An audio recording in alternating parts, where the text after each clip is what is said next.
Let's talk about cleanliness. So, the other day, my friend, who I thought is like one of my best friends, she put Germ-X on her hand after I shook it. Who does that? Who does that to their friends? I mean, you'd think they would enjoy your hand sweat if they were your friends, right? I would never reject her hand sweat. No, she doesn't enjoy it at all. She just thought it was gross. Because I have clammy hands, okay? Look at these. They're clammy. That's just my hands. And she doesn't accept me for my hands. What's a friend if they can't even look at you in the hands? It's just really frustrating. Okay, here's what went down. Okay, let me just tell you the whole story. We made a deal or something. I don't remember most of the story. I'm just going to give you the down low synopsis, okay?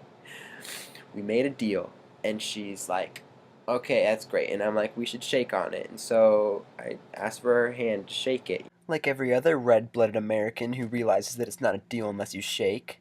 And so we shook hands, and I said, I'm sorry that my hand's pretty clammy. It just always is. And she's like, oh, you're going to hate me for this.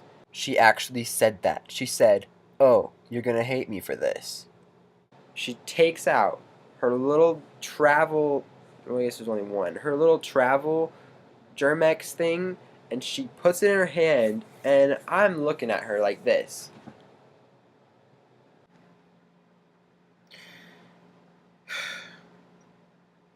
Because she totally put Germ-X on her hand.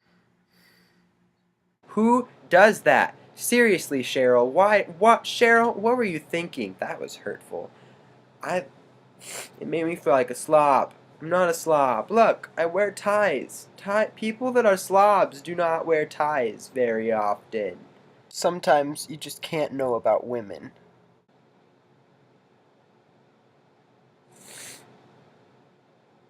I guess she is pretty crazy, though. In all honesty, that's a little bit of an understatement.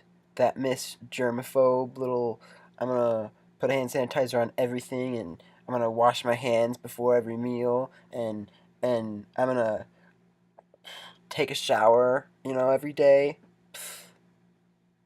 Where I come from, Germ-X is banned.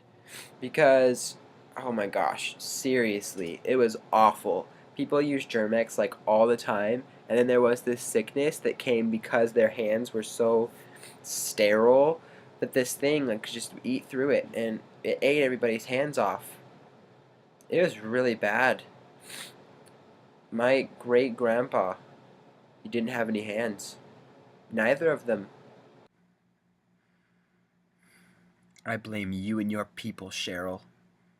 It took a long time for people to figure out how to actually work without hands. Did I forget to mention I'm from the future? Cheryl, you would not be allowed there.